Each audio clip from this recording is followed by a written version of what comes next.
Our goal is development, as we have been. This is our fourth camp, or my fourth camp, in a new way of style of playing. We're trying to change a lot of things on and off the field. So for us, it's another step forward, regardless of the opponent. Yes, we massive respect to Croatia, who they are as a nation, but at the same time, we have our own game to play. You played very well the first match against Croatia. First 20, 25, even 30 minutes, even had a chance to lead to 1-0. Yes, we was happy with the start of the game. Unfortunately, it didn't end that way. That camp was a tough camp for us. We'd had a month off football for a lot of the players, so we came into that game lacking fitness. So we knew that we was going to get tired towards the end of the game, and whether we could keep the scoreline down, especially when those fitness levels kicked in. Okay, one more question. You said you want to progress as a national team. In this group, we had a Faroe Island. They are a country with maybe 20,000 people more than you. And we saw how hard was the match for Croatia last month at Torshavn. 2 days ago, they beat Montenegro 4-0. Can you be someday Gibraltar like Faroe Island? I think we're trying to find our own way of playing, so we don't try and emulate anyone else. Yes, they're a great example of a small nation and what they can do. They have the benefit of playing all of their home games at home. Unfortunately, when we played Croatia's last game at home, it was on grass, on a foreign surface to a lot of our players, so it's not on native turf. Now, should that have been at home there, we may be able to play a little bit differently. They have the benefit of that. So yes, they're doing fantastically well, nothing against them. They're in a stage of their football where they've been playing the same way for a while now. It's something that we're trying to achieve, is find our own way of playing. And over the long term, those results, I believe, will start coming as well. Okay, thank you. For Julian, also, first, the same question. What do you expect from the match tomorrow? What is your goal against big favorite? Well, obviously, we know Croatia are a good side, especially we came up against them in the first game. The result didn't go in our favour. But we go into every game with the same attitude, to be fair. We go with a positive attitude. We want to play our game. We want to follow what Scott has instilled into the team, which is a lot of positivity, and to believe in ourselves. So I think we also got a bounce back from our last result against New Caledonia. So I think the team's just going to give it their all and try get a positive result. From the players' point of view, what is opinion? What is the feeling to play against a team like Croatia, against Modric and those kind of players? Well, obviously from a young-ish player, these are the type of players that I've been watching growing up. I think it's every footballer's dream to play against these elite players and these teams. So for me, it's just an honor and a privilege. I'm very grateful to be here. But I think it's also sort of like a reward for the hard work that we put in day to day that people don't see. But yeah, I think we are all very excited to play these type of games. In the first match 4 months ago, you came in as in the second half, but as I talked with the coach, it was really good performance from Gibraltar for first 30 minutes. Croatia had a lot of problems. Yeah, I think like Scott said, we did start the game well. I think it was a positive performance up until close to the half time. Like Scott also said, we were coming off a period where our league had ended. We didn't have a lot of game time in, so I think we kind of did know that the players were going to tire out towards the second half, which did happen. Obviously, again, Croatia are a very good side, so you can only do your best, especially without game time. But so that's why I think tomorrow will be a little bit different. And the last question, do you have maybe some favorite player from Croatian side? I have a favorite player from the Gibraltar side, which are all my teammates. Maybe Luka Modric. What's your opinion about him? No, obviously he's a fantastic player. Had a lovely career. I've been watching him since I was young.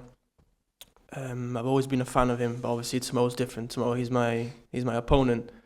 I'll always show him the respect. But tomorrow, unfortunately, we're opponents. So thanks a lot and good luck. Thank you. Perfect. Any more questions from anyone down there? Or no? Okay. We've got some questions from ourselves. So Scott, starting with you. 10 years on from Gibraltar's first meeting with Croatia here in Varazdin, you weren't involved on the day, but of course you're obviously very familiar with the side. How do you reflect on how far Gibraltar football has come since the early UEFA years? I think the players of 10 years ago and before deserve to be in the situation where we're offering what we are offering the boys these days now. We've come such a long way in just a short time since I've been here coaching over the last 4 years. It's frightening. People don't see the hard work that goes in, not only on the field but off the field as well. Yes, results don't always go that way, but at the same time we have a fantastic team back home in Gibraltar, which are working tirelessly. And I wish on that people could see the hard work that goes into that, even if it isn't reflected in the games. You featured in plenty of games of this calibre as a senior international player throughout your career. So how have those experiences helped you go into games like these as a head coach? I think when you're speaking to the players, they understand that you understand. And I think that's very difficult. If you have someone come in, if a top manager came in who hasn't played for Gibraltar in these games where they are the massive underdogs, they don't know what to expect. I know exactly what to expect. I've been through the pain. I've been through the games. I've lived it. So when I'm speaking to the boys, they know that I know how it feels to be in that situation, to be in that chaos, to be almost out of control at times, and what it takes to get through that mentally.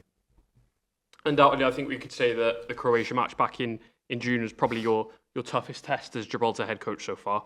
So what did you learn about tomorrow's opposition as well as ourselves in that match that we're going to take into tomorrow?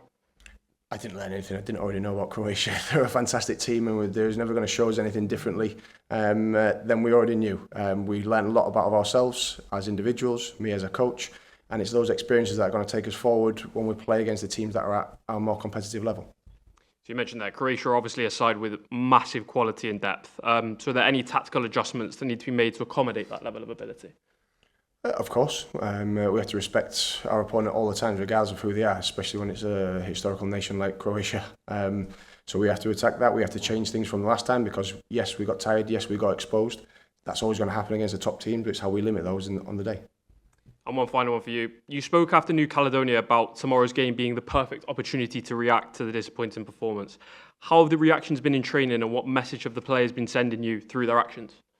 I think we've got such a young team. I think the most impressive thing has been the maturity of it. We put a lot of challenges at them, explained a lot of the deficiencies that are there on the day, and the maturity that they've shown in receiving that information. That probably felt like a lot of negativity because it was a negative performance, but they've taken it on board. They've implemented that. We had a fantastic training session yesterday. So for them to come through that mentally and attack the training and attack the way we've spoken in the analysis meetings, the way they have, goes to show how far they've grown. So thanks, Scott. Julian, moving on to you. Obviously, we mentioned that the first fixture here was 10 years ago. You're now involved with the playing squad against a side like Croatia. So what does an occasion like this represent to you personally, but also for Gibraltar football as a whole? On a personal level, I think this is something I've always wanted to do. I've aspired to get into the first team. Obviously, it's taken a lot of hard work, so it's kind of like a reward for that hard work that we put in, not only me, but my teammates. And obviously, being a local from Gibraltar, I think representing a national team is the pinnacle of any sport, really. It's what you want to get to and what you want to achieve. So I'm just grateful that I have the opportunity to represent my country. Croatia, of course, boasts some of the finest attacking players in world football. So, as a defender yourself, how do you mentally prepare yourself for such top-tier opposition? I personally go into every game with the same mentality, whether it be Perisic or whether it be a local. Obviously, you do have to take into account the level that they're playing at, and you have to show them that level of respect. But I won't change my mentality depending on what player it is. I think I'd go in, give it 110% to whoever player it is and just try my best. So Scott's touched on it there, but togetherness has always been a foundation of Scott's teams. So how important is that unity going to be in tomorrow's match, especially considering the calibre of the opposition? Yeah, I think tomorrow's going to be especially important, although I think the coaching staff and Scott have helped us in creating more of that team bond in most recent camps. That's got to be important tomorrow because, like you said, we do have a young squad, so maybe we were lacking that experience, but he's helped us get that unity in the team, which is going to help us tomorrow because we need to be together. And one final one for you. You've suffered a number of injury setbacks throughout your international career. Given that, how special is it being involved in this calibre of game? How special is that for you? Yeah, I think when you get a long-term injury like that, it's extra rewarding coming back because nobody likes getting injured, especially long term. You kind of lose your place in the squad. You kind of feel out of it. You don't really feel part of that squad. So to get back in after that is massively important to me. It was really special to get back into the squad, and obviously I just thank the Scott and the coaching staff for getting me back in here.